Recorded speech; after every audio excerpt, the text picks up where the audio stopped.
Hey everybody, welcome to the Have You Ever Played podcast, the only podcast that runs better on mobile. I'm Matt, aka Matt Fondude, and who are you? I'm James, aka Afro4.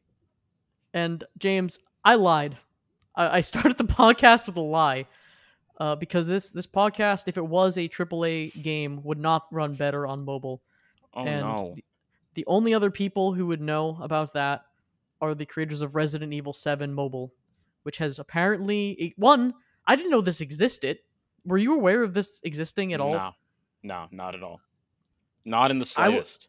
yeah, I didn't realize that we're porting AAA games to mobile. I guess it kind of makes sense, but when I heard that, I'm like, Yeah. how does that work at all? And apparently, it doesn't work that good, but it looks actually a lot better than I thought. hmm Uh, um, so apparently, Resident Evil is selling really poorly. Now, this article Really? said, "Oh, it only sold like 2,000 units." I don't know how accurate that is, but I guess they thought it would do better, although it does seem really hard to play a full-fledged AAA game with touch controls, Yeah, especially a definitely. first-person shooter. Yeah, I mean the transition from regular controls like with the controller or mouse and keyboard to touch controls. I know a lot of people have trouble with that first of all, like both on the consumer side and the developer side. And also sometimes these just aren't necessarily developed by people that are I guess super experienced in making high quality mobile games. Sometimes it's just outsourced to people that either don't know much about the game or don't know as much about mobile. Well, it wasn't designed for mobile in mind, and that's kind of what you can I see see. with mobile games to PC, where they don't translate as well either. Yeah. Yeah, I mean straight. So it's like a straight port, right? Like not any real changes, I guess.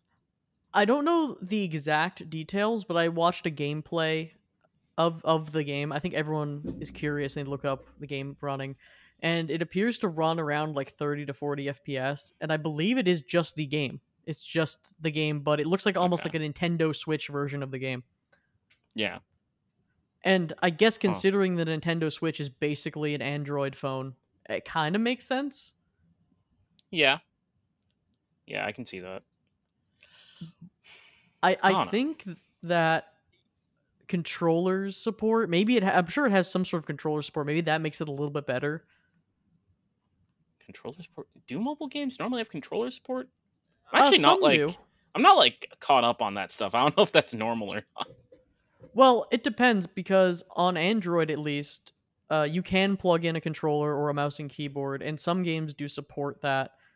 hmm iPhone, I believe there might be third part or not third party. There might be these weird iPhone specific controllers that you can use. I don't think you can just hook up a PS5 controller to an iPhone, hmm but a lot of games don't really support that. So I'm assuming a lot of people are playing with the touch controls. Yeah. Hmm. Yeah, I don't know. Very, very interesting situation. I'm not sure how much they expected it to sell. Like, I don't know about the budget or anything like that. But I mean, who knows? Maybe 2,000 is good enough for them. I Maybe don't they know. just. 2,000 units is tough for the development time. I saw Uh, another article. Again, take this with a grain of salt. It said they made like 20K or something on yeah, the it. one I'm seeing is 28,140, but that's before the cut that Apple takes. Yeah, that's tough. And I wonder if there's microtransactions built into this Hmm. version of the game. Yeah, and I guess I would need to see more of what the game is actually like. Well, clearly it's the worst way to play the game at the moment. Yeah, definitely. Is also, yeah, like there's no benefit because there are some games that come to mobile, like a World of Goo, which is like a puzzle indie game, which benefit hmm from the touch controls, or there are added benefits. This game is just straight up the worst version. Yeah. Now, it does kind of remind me of the past when I don't remember if you remember this, but on like the iPod Touch kind of generation, we got ports of like GTA 3 and Bully. They were ported to the iPhone, which was kind of blew my mind that you could have a game like that on the phone. Yeah. Those were Yeah. much scaled down though. Yeah, I don't remember those ports exactly. Well, it's kind of funny. I believe they used those ports as a basis for the definitive editions that they would later release on other stuff, which is a big uh, problem people had with those definitive editions, Yeah. which is wild. I guess it is probably the most recent build is the built from ground up like Hmm. iPhone port of San Andreas. Yeah. Well, anyway. Oh, you know what? I wanted to say one more thing. It kind of reminds me of Final Fantasy 15, the boy band one, Hmm. where James, you should look this up right now. Look up Okay. Final Fantasy 15 like app version. There's like a low fidelity version of the game in which they changed all the characters into like these little 2D chibi characters, and it's Oh the wait. entire story of Final Fantasy 15 but just weird chibi phone version. Okay, It's so I strange. actually know what you're talking about because I've seen it before, like in passing. That Um. honestly, I kind of dig that because it kind of brings back the time where you could buy like Cars the video game on PS2 and Cars the video game on GBA, and it would be a Yeah. completely different game. Yeah. And I remember those. I remember the when I was a kid, I bought. I think it was the Toy Story 3 game for PSP, and I found out it was different from the console version. I was really mad because it wasn't even like vastly different. It was just missing a couple characters, I think, and a couple levels. You know, obviously that sucked when that would happen, and you'd get like the worst version of a game. And now pretty much everything except for the Switch is gonna be about the same experience. But there is something Hmm. special about having like 7 different games released for one property and getting to experience all of those because some were good. Some ports like could end up being actually pretty good. Like Rayman Raving Yeah. Rabbits for GBA was a 2D platformer, which is crazy. Completely different from the minigame collection on the Wii. Hmm. But James, you looked up the Final Fantasy 15 chibi art Yes. Yes, I have. demake. Yes, I have it up. It's it's definitely an interesting decision. Well, it's crazy to have an entire story, but like the gameplay can't be the same. The art, nothing is the same at all, except Yeah. maybe the story. It's a very weird way to experience that game, and I believe a lot of people were disappointed when they announced that because they thought it was going to be what I guess we're seeing with Resident Evil 7. Hmm. Well, anyway, weird mobile ports aside, I have probably found the greatest headline to ever hit gaming journalism, and I do say headline and not article because this headline reads, "Yes, Dragon Age: The Veilguard will has nudity, and I've seen it."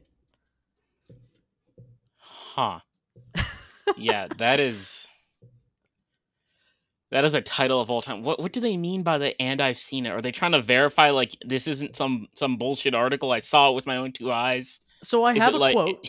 were they like saying that they like did their research into it and they found it? You know, they really got to the nudity in there. Well, the reporter, right? They got a hands-on look at the nudity, and I guess they said I only could see the topless nudity in the character creator, and then they asked BioWare if there was bottom nudity as well, and they were told that that is something for the fans to discover for themselves.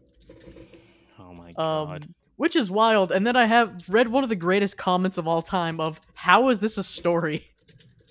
Just there's a sea of comments of like, what is this news story? Yeah, I don't know. It's very random. It's definitely very random. I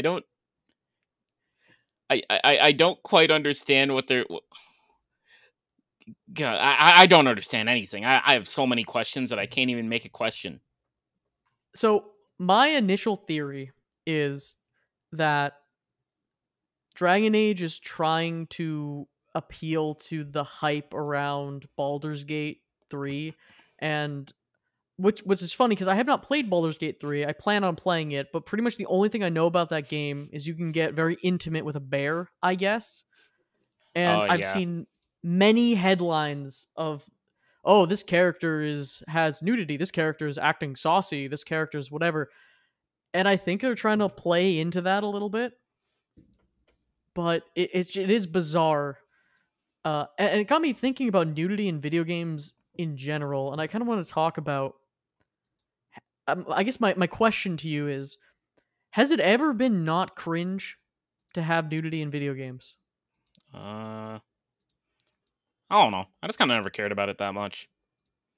I It I did it I did Mhm. read the quote again that you're talking about, or I did read the quote you were talking about again, and it's really funny because it reminds me of God, what is it? There was some like cartoon, maybe it was The Simpsons, and there was like an episode where like some guy walks in on like naked people and he keeps going through other doors and there's more naked people. I don't know. Maybe it's just something I saw in a dream and I'm making it up, but this whole idea was this guy just talking to them. He's like, "Guys, I can't stop seeing naked people. Help!" But anyway, yeah, I've never cared too much about it, to be honest. I mean, games that haven't, most people know what they're getting into, and from what I've seen, it's usually not like, I wouldn't say not required, but I would say that the scenes that people would normally be complaining about usually aren't required. Well, I'm not even talking about. Okay, let's completely avoid the topic of like X-rated, AO rated games, adult only Yeah. games. So those are completely different. I'm talking about like mature games that have nudity in them, and it's not like the Hmm. main focus. And it just seems really weird because I was thinking about this, and I guess it almost comes across as like juvenile in a lot of places. And I was thinking like some games try to use it dramatically Hmm. and kind of fail. I think the most tasteful, and I'm gonna get like, I'm gonna get a million links to scenes where it's not tasteful at all, was maybe The Witcher 3, even though it was a little ridiculous. Um, Hmm. at least from my memory. Well, then again, I played a very straight laced Geralt. You can go around banging everything. There's an in universe reason you can go bang people in that game. So maybe not the best example, Hmm. but I really can't think of too many games that aren't gratuitous with it. I don't know. I guess it's kind of the opposite for me, where I can't think of many games that like are.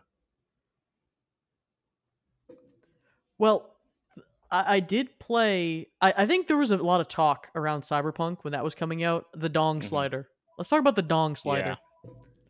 I think a lot more video games have a dong slider, and I think people get hype about that because it is a little weird and jarring to have full frontal nudity in games, especially male full frontal nudity in games. I'm always taken aback when that happens in a game because I don't expect it to happen.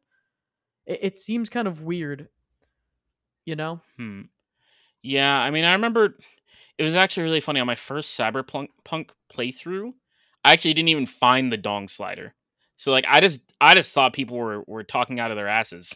Honestly. Oh, I was dialed in. I was reading the headlines. I was dialed in for that dong slider. And it Yeah. wasn't a slider. It was a three presets. Yeah, like I saw the stuff about the dong slider before release, and then I played the game and I like finished the game and then I remembered, oh, there was supposed to be a dong slider. I was kinda Well, I don't know, I was kinda never noticed it. the weird thing is there's no point either because it's not utilized in any point of the game, or it has no purpose. It just feels like Mm, it's there to be like shocking. Not shocking, I but think when like your character's like in their underwear, I guess it's like it's kind of there, but like I don't know. I think it's just one of those things where people want to personalize their character a lot. Some people care about that, some people don't. It's ignorable. Just yeah, and I guess people are going to mod that in if you look at Skyrim or any Elder Bethesda Oh game. my They're going to god, the mod that in Skyrim mods. regardless. So, I guess spending some development time on it is fine. Yeah, It's just actually, it's just an odd choice. like now that we bring up Skyrim mods, it's actually kind of funny that we're talking about this topic when games that just don't have it at all, people just mod it in. Yeah, I think if it's on PC, that's probably one of the first mods that gets created, which is kind of funny because it Yeah, does drive creativity in a weird way because people are rushing to make the first nude mod for whatever game has mod support. yeah. Um.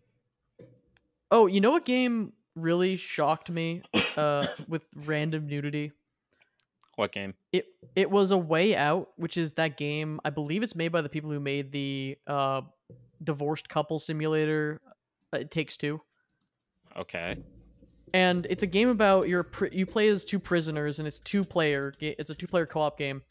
Hmm. And the start of the game, you're taking off your clothes to get into your prison outfit, and there's just male full frontal nudity for maybe like 10 seconds in the game, and it is never brought up again. And it's like some intern spent like 10 weeks modeling this on multiple characters. There was a multi-week period of modeling for Hmm. all of this nudity that appears for like 10 seconds, enough time for my stream to get in jeopardy, and then we just move on like nothing happened. It was Yeah. such a strange choice. Did they need to do that? I don't know. Probably not. Yeah, that actually reminded me the relationship between like streaming and some of these single player games has been so interesting recently. Like actually ever since I guess since Cyberpunk came out. Because there's this whole like DMCA thing and all the stuff like that. So some games have like the DMCA mode where they don't play any copyrighted music. And I remember when Hi-Fi Rush came out, I actually never tried the DMCA mode or the non-copyright mode or streamer mode, whatever they called it. The mode where the music changes. I never tried In a it. music game. Yeah, I never tried it, but I looked at it and I'm like, huh, this is kind of odd. I wonder if this like changes the gameplay at all. Oh yeah. Isn't that Yeah, like rhythm esque? It's not yeah, rhythm based, but it has elements. yeah. The idea is that you have to your like combos and stuff need to line up with the beat of the music. So I wonder if they found non-copyright songs that are at the same tempo as the copyrighted songs or something like that. Well, they Not probably sure. made stuff for it that's like instrumental. Yeah, but I Um think the instrumental can get copyrighted too. I'm pretty sure. oh, 1 second. All right, we're back. I was getting a phone call, but we were good. Yep, I believe I was talking about copyright music and Hi-Fi Rush. So yeah, I think even if they do instrumentals, I think those can still get copyrighted, from what I understand. Well, they can. It's just if they choose to Yeah. strike for that. And there's been problems in general where people will sample copyrighted music and then claim copyright on that, Hmm. or mistakes get through. It's just a really annoying process. It's going to get copyright claimed no matter what, but you can Yeah, kind of fight it, I guess. I feel like that's something that's not that it's flown under the radar, but I think it's a system that definitely needs work, and I don't think it's gotten like the proper attention for that to even start. Really.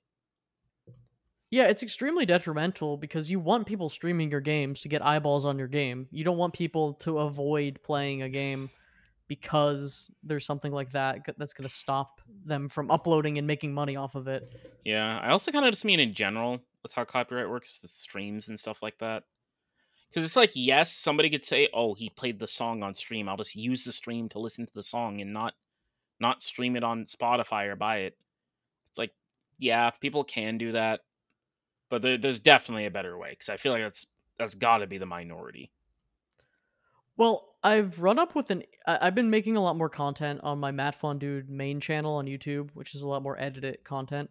Hmm. And I've run into an issue where I see a lot of content creators using video game music in their videos as if it's copyright free because it's from a video game. Yeah. And there's kind of an interesting moment there where I think if you're playing the video game, it's transformative because you're playing the game and you're talking over it. And like you Hmm. said, it doesn't replace listening to the audio separately, but there is kind of a weird not great area where if you're using it in your video outside of the video game context, it's not really great as if you're trying to monetize that video. If you're using it Yeah. for personal use without monetization, I think you're probably fine. Hmm. Monetization is where it gets weird, and there's a lot of strangeness with monetization and copyright that is kind of setting a lot of people back. Hmm. But yeah, these DMCA modes aren't really helping that much. Yeah.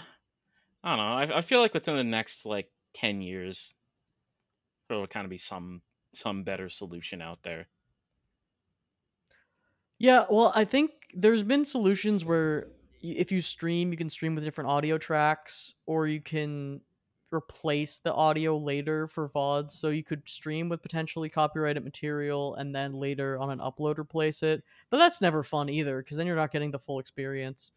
Uh, I do Yeah. find it very funny when companies upload trailers of their games, and they get copyright claimed. Oh yeah, like at one of the game showcases where like one of the games used copyrighted music, so when you watch it back, it was just all on mute. Mm. Yeah, and it's like, well, I don't know what that game is about. Hmm. Wild. Well, Yep. speaking of characters who hang dong, let's talk about Deadpool. At least Deadpool one. Um, Okay. well, technically Deadpool 1 and 2 because I just rewatched Deadpool 2 in preparation for Deadpool 3, the new one. Yep. Yeah, I've personally seen Deadpool 1 and 2, I think both like 3, 4 times maybe. I Seen think them a I lot. have too at this point. Just Yeah. showing people them. Hmm. They're quite good movies. I agree with that, but I do not think 2 holds up as well on the third-ish viewing of 2. Yeah. I started confusing things from that happened in 1 with 2, and I was like, "Oh Yeah, wait, this same. happened in 2?" And then I realized, oh no, like all the really good stuff was kind of in the first one, and then it got me kind of questioning, was 1 even that good? I think they're starting to age a little bit now that we're far out from the end game type era of Marvel, even though it wasn't explicitly a Marvel product, they were making jokes about that time period. Yeah, I mean that's kind of natural, I guess. It's just that, as you said, the jokes were for the time period, and it's not like there aren't any jokes that age well. This is like some are very specifically meant to really hit at the time, and I'm sure they knew that. And I'm also Mhm. sure it kind of we can go into the whole thing about how movies are meant to be watched in theaters, and they probably made it for theaters first, and then like people watching it back 10 years later second. Yeah, and I think the one of the most dated jokes that I think they put a little bit at the end to save the joke is in Deadpool 2. This was already dated by the way when Deadpool 2 came out, but they make a bunch of jokes about dubstep. It's a runner. There's like Hmm. 3 jokes in which Ryan Reynolds as Deadpool is like, "Oh man, I love dubstep." And then they play dubstep, and then I think he says like dubstep never dies, and then there's like a bunch of dubstep jokes, which You I think know, are really unfunny. But they save it at the end by doing a little bit where Deadpool says, "And after this movie, you should go home and Google like what is dubstep." And I think it saves it because if it's funnier 20 years from now where people don't know what that is, yeah, and then they have to Google it. yeah. It's one of those things where I can actually tell that was probably Ryan Reynolds' idea. Mm, like, like Mr. Mint Mobile. yeah, like I think he does a lot of improv from the movies, from what I understand, and he has a very particular brand of humor. I feel like this is a very Ryan Reynolds joke. It just every other joke kind of hit decently. Hmm. I just don't think that it just felt dated even then. It was weird, but maybe it'll be funnier the more dated it is. Maybe. But regardless, I do think they are really good when you watch them when they first come out, and then Hmm. years are not kind to them or on rewatch. Yeah, But I guess that's all comedy. yeah. That's just kind of how comedy works. I also think like most mainstream movies are kind of like that. Like if you were to go back to the early 2000s, like lots of the movies people liked back then have not aged very well. I think it's just kind of natural. Like when people think of really ageless movies, they're gonna be a little more niche, I think, or they're just gonna be from like the 90s or something, where apparently everything good came from. Well, more so in the action or drama, I think Yeah, comedy has the hardest time aging because what we find funny and what we find offensive, and things change. And going back and watching some movies from the 90s or 2000s, it can be pretty rough. A lot of punchlines are just things that are offensive and it aren't really a joke. That's kind of the joke, is that we're saying something offensive. yeah. Um, I also kind of think there are some movies where oh my god, I just got a really dumb message. There are some movies where people will say, "Oh, it's a classic." You can watch it with anybody. And I don't know. I feel like, have you watched Back to the Future recently? for example. Yeah, I I think was that's thinking one about movie where that. people talk about its classic, and it definitely is, but there's definitely some stuff in there that's aged. Oh, there's a lot of stuff in that that it has aged not great. Um, a lot of I think the entire relationship of Marty and his mom and his dad and how their entire relationship was founded off of him creeping on her, and then his mom wants to bang him, and then Yeah. she almost gets assaulted by Biff in a car. It's like, what is going on in this movie? Yep. It is a really strange movie, but I think that movie probably does hold up, at least as a story. It's kind of fun, it's kind of interesting. It's just, yeah, it's out there.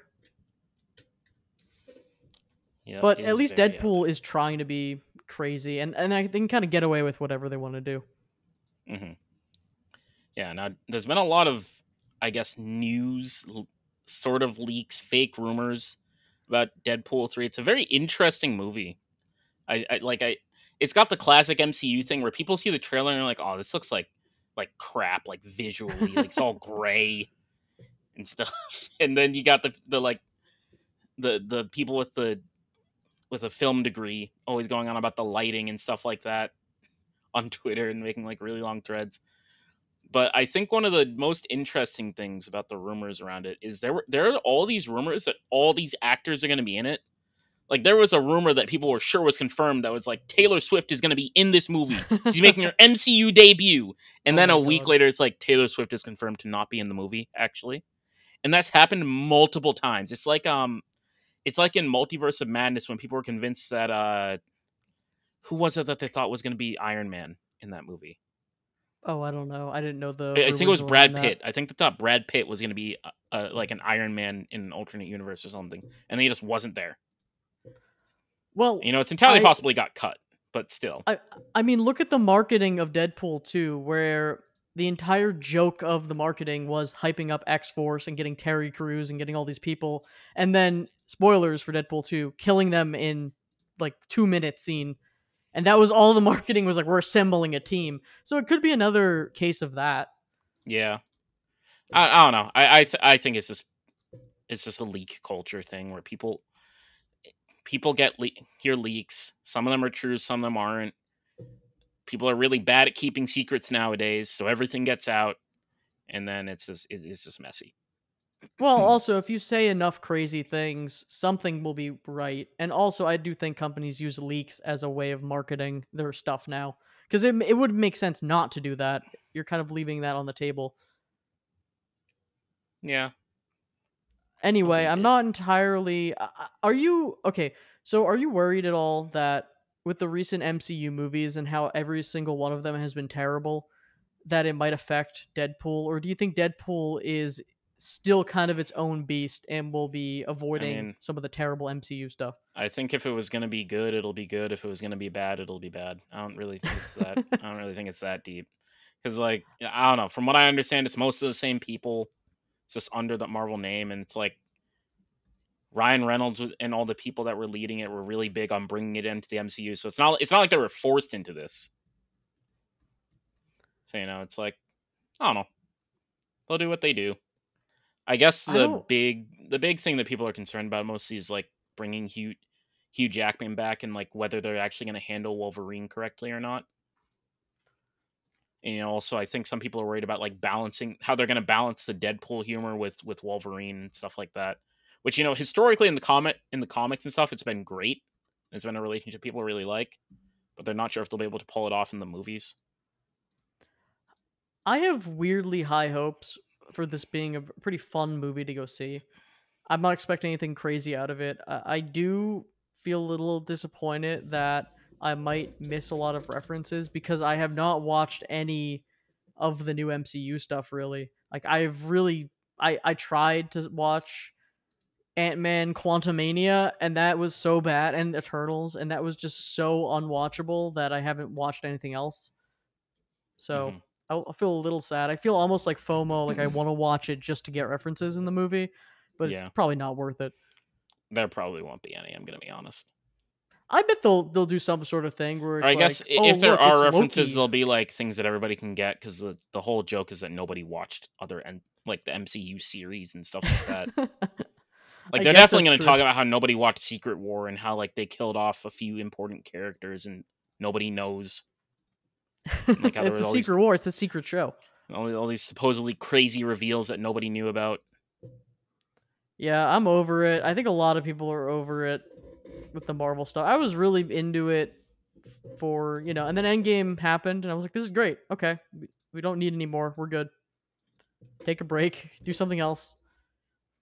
Hmm. Or maybe they could just reboot it. Maybe they should just, for the sake of not becoming the two guys talk about Marvel podcast, maybe they could just reboot it and do a new character. Do same characters, but I mean that's what they're doing. They're kind of soft rebooting it I mean, they're going to in a do it way. at some point. That's just how the multiverse stuff is going to work. But eh, I think so. What I think personally is that they set up like all the main Avengers too much as the main characters, and now that they're all either gone or they don't care about them like Hulk, they kind of have no foundation to work off of.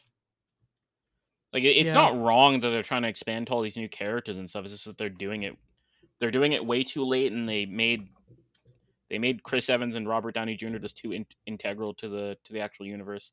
And then they did nothing with Hulk, and they treated Thor just not well. They just made two really bad Thor movies, made one good one, then made an unbelievably bad one. I forgot that I had seen Love and Thunder and how bad that was. Actually, I guess to be fair, the first Thor movie wasn't like really bad. It was just kind of forgettable. It was dull. I mean, Still, Ragnarok. That was the one that was good, right?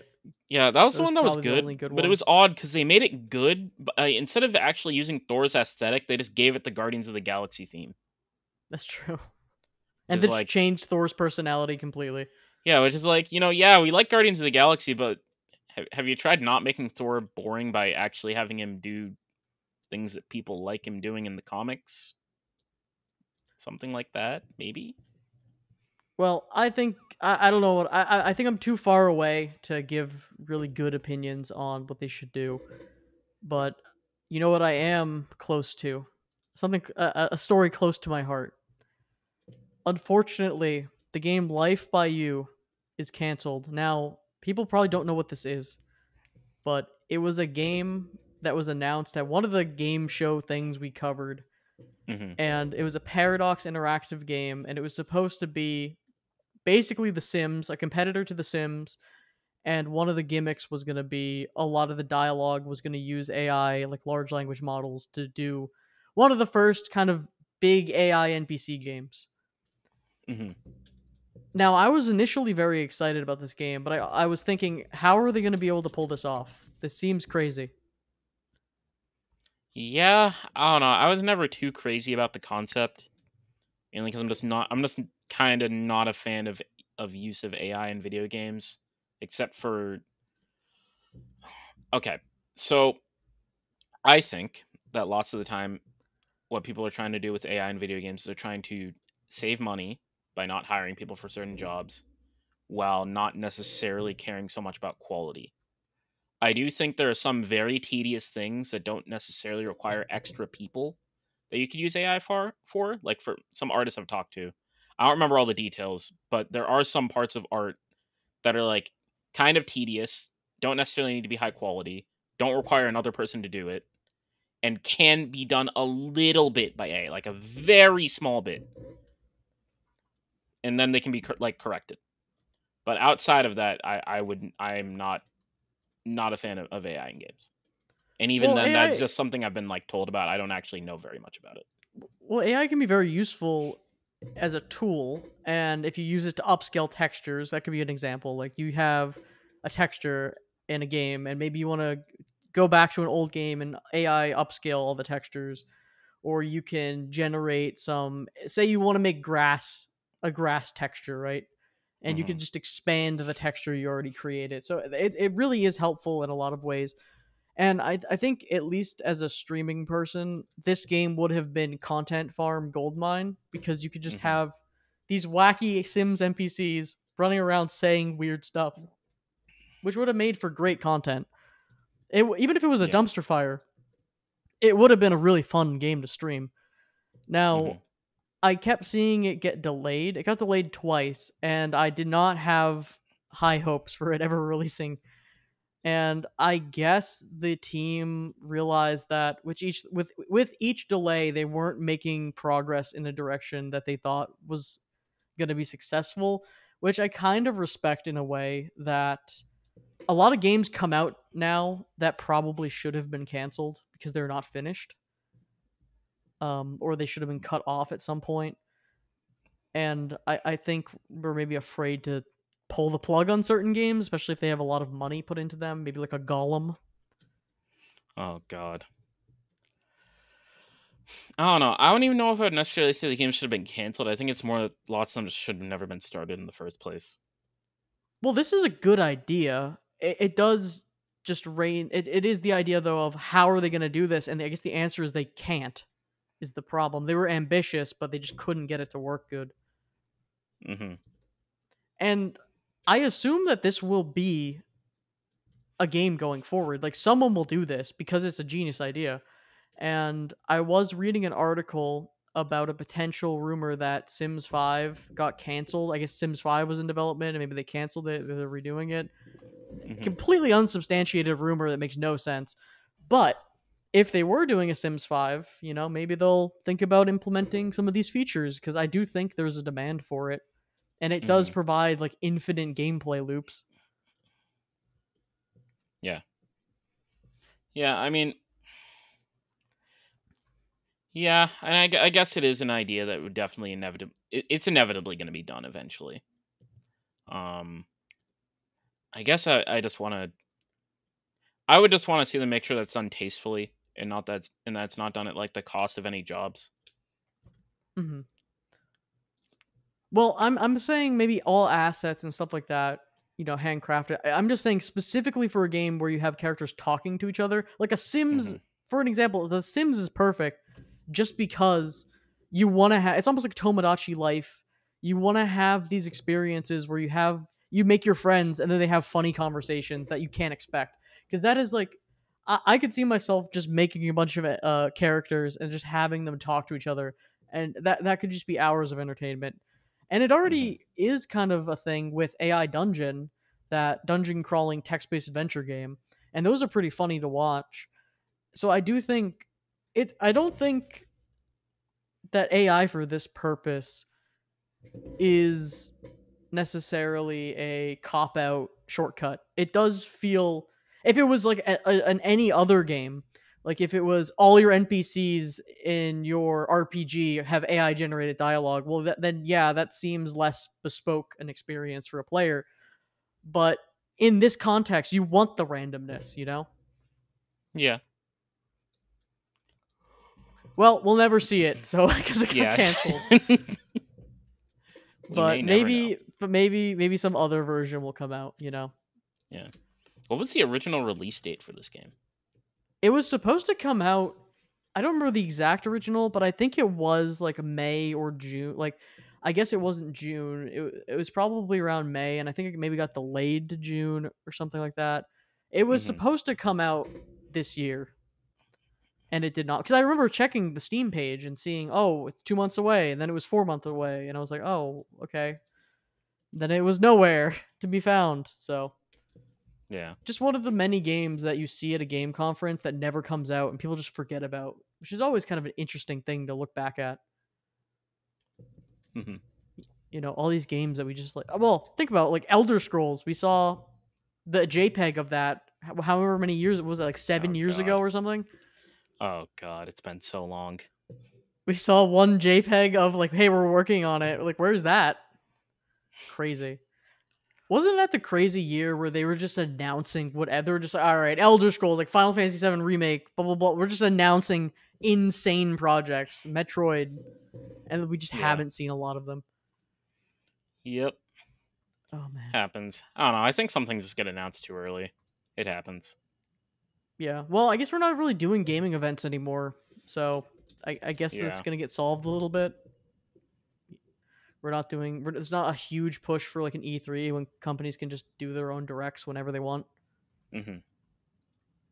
Anyway, I think that we covered all the news for this week, so let's get into our weeks a little bit. James, you want to kick us off? What have you been up to? Yeah, so I haven't played that many video games this week, but I did finish the main story for Doom Eternal. And I can't remember last time somebody was telling me they didn't know that Doom had like this crazy deep lore. Was that you, Matt? No, I think I knew about the deep lore. Okay. Well, what's funny is because I'm very much like the Doom guy in Doom in the first game, in which the lore is presented to me and I push it out of the way. Yeah. But I knew about it. I knew there is deep lore, and people we talked about how people are critical about the deep lore. Yeah, I was previously a Doom guy as well. I did not read the lore much, and on this playthrough, I kind of started reading a little bit of it. I fell off like a bit at the end, just because I don't know. They started throwing a lot of lore stuff at you at the end because I think they kind of realized, okay, you're in all these places that you've never seen before, and you're about to fight a boss from this race that you know nothing about. You probably need to like explain some stuff. So yeah, it was at that point where I'm like, okay, if I were to read all this, I'd be stopping my gameplay after like every encounter. I'm just not gonna do that. But I think the ending of the game, it's not that it's bad. It's just I guess not as great as I remember. Maybe it's because it's meant for it. The first time you play it is probably like a huge spectacle and it's really cool. But second time wasn't so great. The second to last boss, their whole thing is that they have like a shield, and you need to break the shield, and then you need to get close enough to them and use your blood punch, which is like a super punch that you get by killing a bunch of enemies. And so the idea is they spawn a bunch of enemies around them. They're flying around. You have to break their shields. And usually when you have to break shields, you have to use the plasma rifle, which is an otherwise pretty much unused gun. And it's not that it's not fun. It's just kind of you look at a shield and and you're like, oh, I just have to use my plasma rifle now. I can't use my preferred stuff. But yeah, and then so I beat that boss, and then the final boss was actually it was definitely worse than I remember. The Icon of Sin, because their whole thing was that you had to destroy their body parts one by one. Like you shoot their torso enough, and it just turns into bone. And they throw a shit ton of enemies at you during the boss, and he does all these big AOE attacks and makes like the floor lava and stuff like that. And it's definitely a skill check, but it's just not as fun as I had remembered. I guess I did use a couple of my lives on it. I didn't. It's not like I was chain feeding to it or anything, but I did die a couple times, and it was a little frustrating because sometimes I would get like bugged or something like that. And you are playing on the second hardest difficulty as well, which I think Yeah, matters. yeah, definitely. I don't know. I never felt like it was. I never necessarily felt like the difficulty was the problem. I think it was sometimes it's the quantity of enemies at times was a little wonky. Like it was hard to manage. That is like part of the game, and I know that for Doom: The Dark Ages, they're very conscious about since you're gonna have less mobility, they're making all the projectiles a lot slower and stuff like that. Because in Doom Eternal, the projectiles are really fast, but you have the mobility to react to it. But I don't know. It does get a little visually noisy at times. Uh, the only time where I've really felt like it was overwhelming was with the final boss, I think. And I guess in a way, having it be very noisy and crazy at the final boss is kind of the final send off. But if Yeah. it gets in the way of actually playing the game, then yeah, that's kind of a problem. That's kind of a problem I had with all the Remnant games. Hmm. And I just purchased Remnant 2 on Steam Summer Sale. I haven't played it yet, but I feel like I will have that problem with that game as well. Hmm. Yeah. Just things whizzing by. Yeah. But yeah, now I just need to finish the two DLCs. So it's like a two-part DLC. And actually, what I had forgotten about the DLC is they just spawn you in on a new save with all the weapons and upgrades already like done. Oh wow, Yeah, because that's kind of a cool way of doing it. yeah. So from what I understand of how it works, they treat the DLC like a separate game. So you don't really take your old save. You're just getting plopped into effectively a new game, but you start on the DLC, and they kind of do some minor tutorial stuff. There are obviously new mechanics, but it's like they start you in an area with enemies that aren't really a threat, and then they kind of build up a little bit, and then it gets really hard because the Doom Eternal DLC is not. I wouldn't say it's notorious for being really hard because honestly, I don't think as many people are talking about the Doom Eternal DLC as like the Elden Ring DLC or something. But if you know about the Old Gods DLC for Doom Eternal, it's pretty hard, especially compared to the base game. I think that's But a very interesting way of doing a DLC. I don't know if other games really do that. I do hate having to revisit a game, and if I have a complete save file that I haven't touched in a million years, rebooting it and getting into a DLC that for a game I haven't played in forever yeah, is tough. yeah, that's pretty much the entire reason why I started a new playthrough for Doom Eternal. It wasn't only because of like the whole I have everything and I don't know what to like do with it part, but also just the game's difficulty scaling, especially in the DLC, is pretty extreme. Like there's the infamous double Marauder room. Marauders are basically like a really hard enemy that you can only actually harm at specific timings when they're about to attack. So you have to like counter attack them. And they have a wide range of attacks and really fast projectiles, so you actually need to focus them. But obviously, if you're focusing on them, then other enemies are causing problems. And if you don't focus on them, they're causing problems. So yeah, having two of them is very. It caused many people to quit the DLC. It Oh was god. the major skill check of the DLC, kind of like what Souls games do. James, this is a little off topic, but you kind of got me thinking of hard DLC boss fights. Have you ever played Hmm. Hollow Knight? I think we've talked about this several times. No, I actually haven't. You should pick that up. I mean, in general, I don't know if I think it Yeah, goes on sale, but I think it's like $10 or something ridiculously cheap. I really do think you would enjoy that game. And there is yeah. a DLC that I didn't enjoy as much. That is basically just like a boss arena skill check, extremely hard boss gauntlet with like Hmm. additional stuff that kind of has me thinking of that Doom Eternal ending type game. But just going off of Souls, I don't know why I thought of that, but my gaming wreck again. I guess I'll keep wrecking it until you play it one day. It's really good. Hmm. And Silksong, or maybe wait until Silksong has some more of an announcement, so then you can play Hollow Knight and you don't have to wait like the rest of us waiting for Silksong, Oh yeah, which is yeah. the I sequel. would definitely. I think it's definitely a wait for Silk Song angle. Yeah, don't wait for it to come out because you'll probably never play it then. But wait until you hear anything, like any rumblings, maybe a trailer or something. If it Any gets a launch rumblings? date, like 5 months from now or something, then I Hmm. think picking it up and playing it would be a really good time. Speaking of really good times, if you want to have a really good time, you should check out. I mentioned this earlier, but you should check out my main channel, Matt Fun Dude, on YouTube. It's at Matt Fun Dude. I've been uploading a bunch of edited videos and shorts. I'm working on a new long video right now, and I've put up a bunch of shorts. And yeah, I think during the podcast, let me refresh. I think I might have hit 100 subscribers on this channel. Ooh. No, we're at 99 subscribers. So if you're listening now, you could be the 100th subscriber.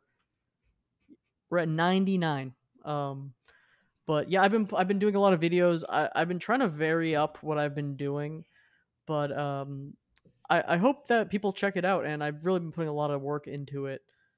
So that's honestly, instead of playing games, I'm in kind of a game rut right now where Hmm. I'm in that spot where I have a bunch of games and I haven't played anything except like RuneScape and making YouTube content.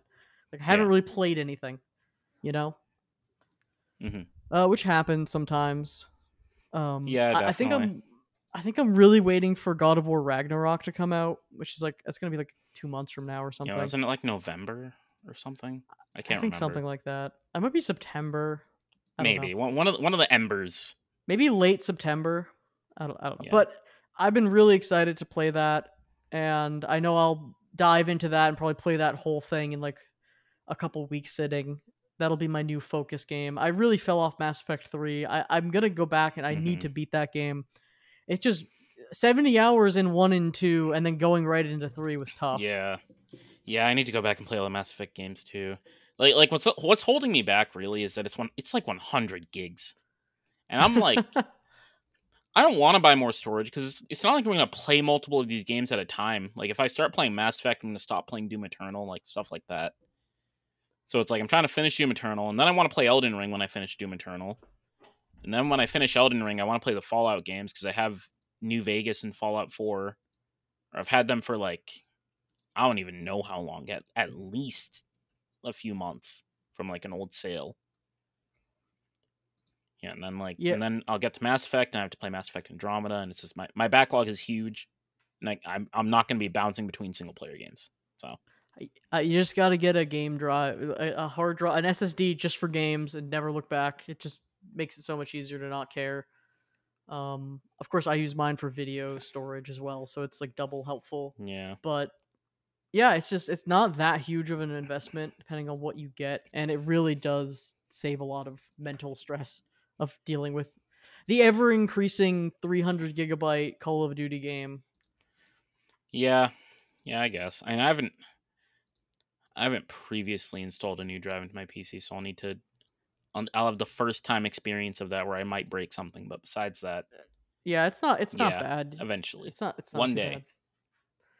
one day I'll make it a Um, priority. I think we can ask some questions right now. If you have a Oh, wait, question, there's actually one more what's thing before questions. yep. One more thing for my week. I watched the most recent Japanese Godzilla movies. I watched Shin Godzilla and Godzilla Minus One. They're both very good. I would say Shin Godzilla is definitely better. I'm not sure if you're into Godzilla, Matt. I'm not sure if you're a big Godzilla head. I haven't seen a single Godzilla film. I don't know if I feel like there are archetypes of people who enjoy there's the people who like Godzilla, there's people who like mech stuff, there's people who like space stuff. I think I'm in the fantasy camp, like a medievally fantasy camp, and I could try like a Godzilla, but I just don't think I think I would bounce off of it. I don't know why. It's Okay, just well, not. It has never really been my thing. lucky for you, Matt.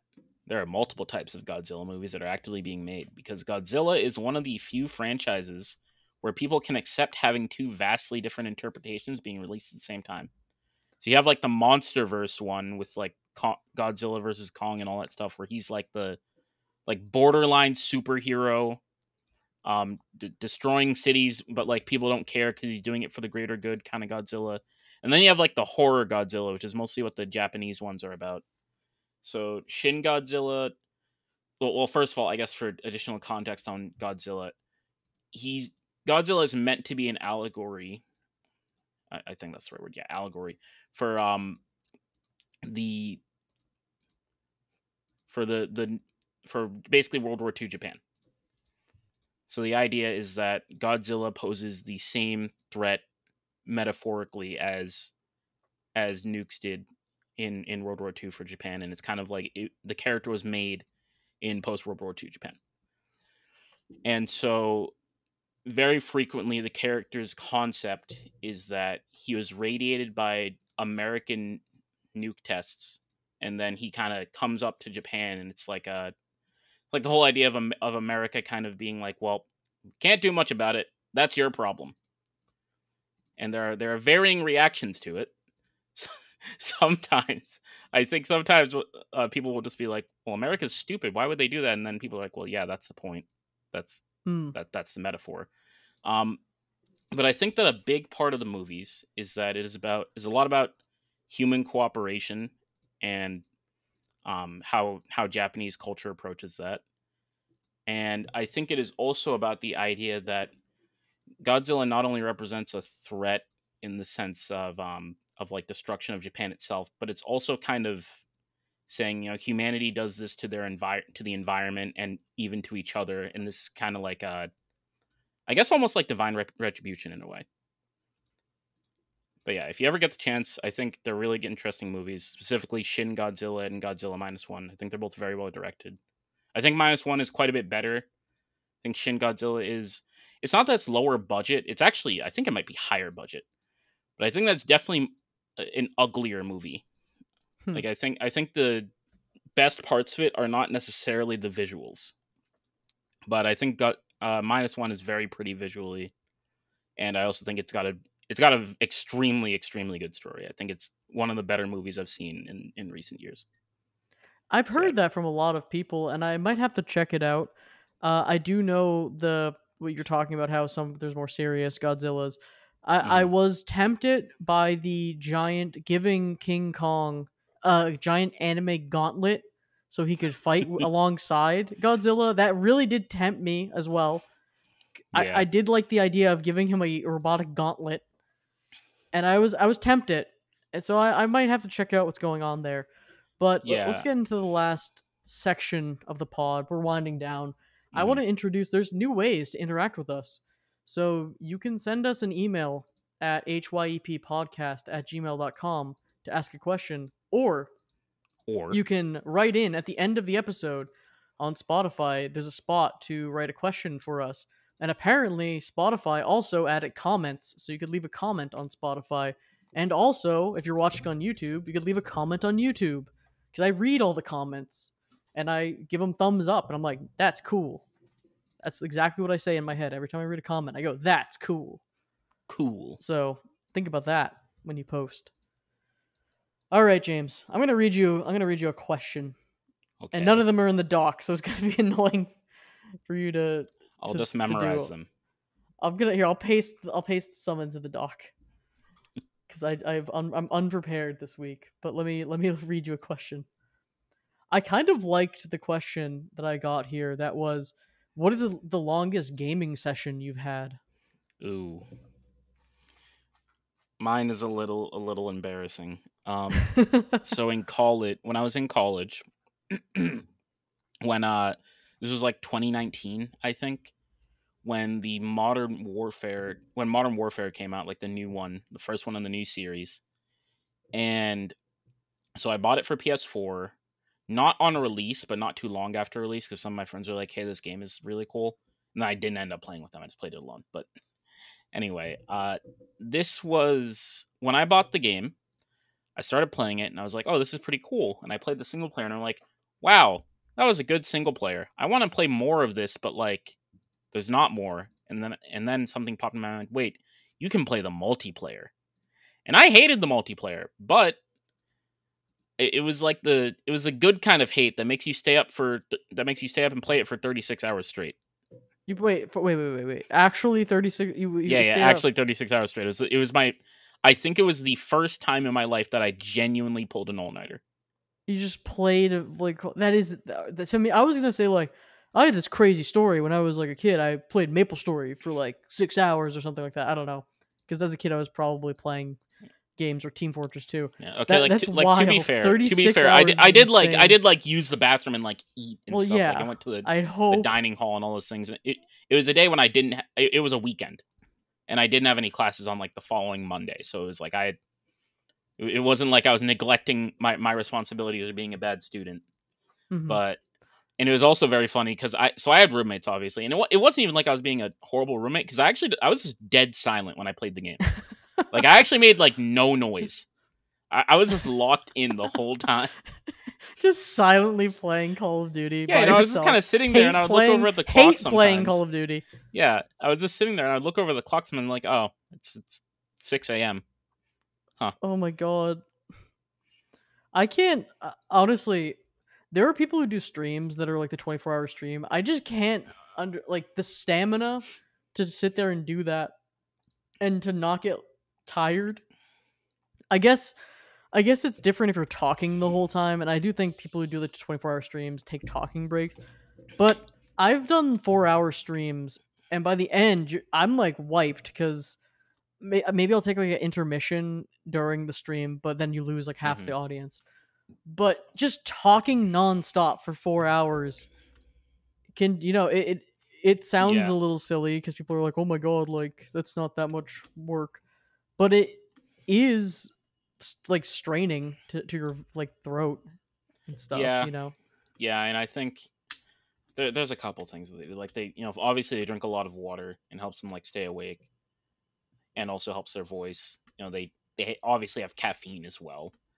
Um, but I guess I've also seen, or something I've also kind of experienced is staying up for a long time when you're streaming or when you're gaming is kind of like fasting, where there's a certain point where your body just, or not your body, but like where you just kind of stop caring. Yeah, it's when your body organs start failing. No, it's like if you've ever fasted before, after like 8 hours or something, it's like you're not even really hungry. You just have to get over like that initial hump of, oh my god, I'm really hungry. I need to eat. Like I will crawl on all fours and open the cabinet if I have to. I just need food. And then So you get to 8 hours and you're like, oh, I'm just fine. I've done all nighter stuff when I was younger. I think my big problem was, yeah, you're right. You do stop caring, but then you get riled up, and then you can't sleep. The Yeah, problem is you can't get out of it. Now you're like really like jittery and riled up. yeah, that's why I have melatonin. Yeah, All but right. I tried it again once, and I can't really do all nighters again. I Yeah. guess it's less that I can't, and more just like I just don't have the motivation for it. Mhm. I'm not as big of a degenerate as I once was. And with that, I think we should end the podcast here. I've been Matt, aka Matt Fun Dude. You can find me on YouTube either at Matt Fun Dude full streams for my full streams, or at Matt Fun Dude for my more edited content. You can also find me on Twitch and X. I'm available on those websites. We also have a Discord. I'm available in a million places. I'm just advertising it for You're just once. kind you're just kind of all over the place. Oh yeah, I've been out here grinding. So, and who are you? I'm James, aka Afro40, and you can find me on X and on Twitch, where I occasionally stream now whenever I feel like playing Doom Eternal.